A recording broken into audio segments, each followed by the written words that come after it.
আমাদের এই বাজারটা আরো অনেক দূরে ছিল।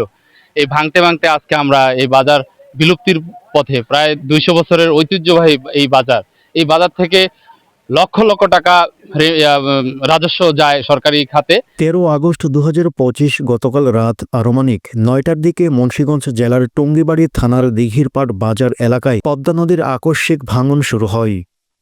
হঠাৎ নদীর তীব্র স্রোতের কারণে বাজারের একাংশ ভেঙে নদীগর্ভে তলিয়ে যায়। এতে অন্তত 60টি দোকান সম্পূর্ণ ধ্বংস হয় এবং আরও কয়েকটি দোকান ভাঙনের ঝুঁকিতে পড়ে। প্রত্যক্ষদর্শীরা জানান, ঘটনার সময় বাজারের লোকজন উপস্থিত থাকলেও কেউ আহত হননি।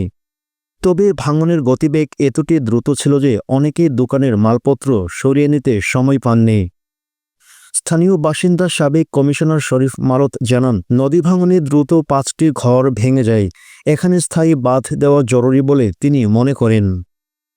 অন্যদিকে দিঘির পাড়ের আরও এক বাসিন্দা মোহাম্মদ সবুজ বলেন, এই এলাকার নদী ভাঙন দীর্ঘদিনের সমস্যা। আমরা বিষয়টি উপজেলা প্রশাসনকে জানাই। দ্রুত জরুরি ব্যবস্থা নেওয়া প্রয়োজন। এলাকাবাসীর অভিযোগ, প্রতি বছর বর্ষা এলেই পদ্মার ভাঙনে তারা আতঙ্কে থাকেন।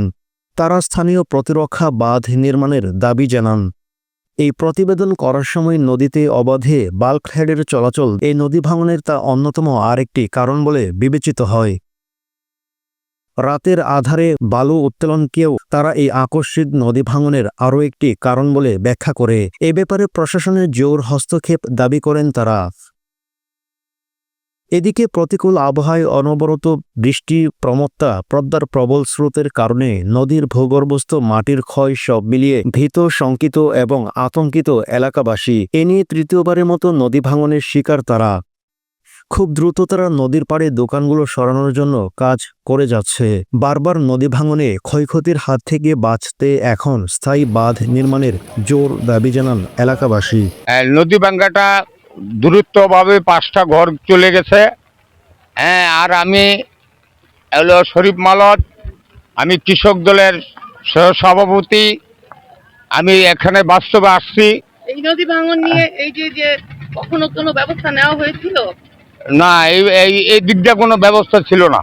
আচ্ছা, কখনো এখানে কোনো প্রতিরোধ ব্যবস্থা নেওয়া হয়নি? না না না। কত বছর যাবত চলছে এই ভাঙন? এই এখানে চলছে, এই ভাঙ্গনটা চলছে নিচে 15 বছর।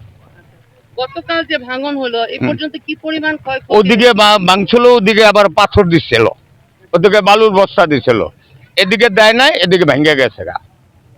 এখন আপনাদের চাওয়া কি? আমার বাজার থেকে রাখার এই ব্যবস্থা করবেন আপনারা, স্থায়ী বাস। আসলে আমি এই দিঘির পাড়ের সন্তান। আমি ছোটবেলা থেকে এই নদী ভাঙন দেখে আসতেছি। আমাদের এই বাজারটা আরো অনেক দূরে ছিল। এই ভাঙতে ভাঙতে আজকে আমরা এই বাজার বিলুপ্তির পথে। প্রায় ২০০ বছরের ঐতিহ্যবাহী এই বাজার। এই বাজার থেকে লক্ষ লক্ষ টাকা রাজস্ব যায় সরকারি খাতে। আমাদের এই বাজারটাকে কেন্দ্র করে নপাড়া, চরাত্রা, কাচিকাটা, সুরেশ্বর সহ দিঘির পাড়, কামাখাড়া 5-7টা ইউনিয়নের রুজি রোজগার জীবিকা এই বাজারকে কেন্দ্র করে। তো আমাদের এখানে ওই যে আমরা ছোটবেলায় পড়েছি, the patient had died before the doctor came. Doctor আসার আগেই রুগী মারা গেল। যখন ঘটনা ঘটে যায়, তারপর আইসা কিছু বালু বস্তা ফেলে এই মানে এই হলো আমাদের, আমরা দৃশ্যমান এগুলো দেখতেছি। কিন্তু এইটার বারবার এতদিন বলা সত্ত্বেও যে স্থায়ী কোনো বাঁধের ব্যবস্থা নেয়নি গভর্নমেন্ট বা সরকার, পানি উন্নয়ন বোর্ড। তা আমরা ভুক্তভোগী। আমরা চাই, আমরা পানি উন্নয়ন বোর্ড, আমরা আপনাদের মাধ্যমে আমরা সরকারকে এই মেসেজ দিতে চাই, আমাদের এই ঐতিহ্যবাহী বাজারটিকে টিকে রাখার জন্য যথাযথ কর্তৃপক্ষের সুদৃষ্টি কামনা করছি, যাতে এই বাজারটা, আমাদের এই ঐতিহ্যবাহী বাজারটা যেন টিকে থাকে। দ্রুত সরকার এটার ব্যবস্থা নেয়, যাতে স্থায়ী বাঁধের ব্যবস্থা। এই পুরা মুন্সিগঞ্জ জেলার ভিতরে এটা একটা বিশ্বস্ত বড় ব্যবসায়ী বাজার। তবে এটা উন্নয়ন করা দরকার। এখন আপনাদের এটা রক্ষা করা দরকার এই বাজারটারে। কালকে প্রচুর ঘর দুয়ার গেছে, বাজারে অনেক ক্ষয়ক্ষতি হয়েছে। এটা আপনাদের সরকারের কিছু উন্নয়ন করার দরকার এখন। এটা না পারলে দেখুন কি অবস্থা।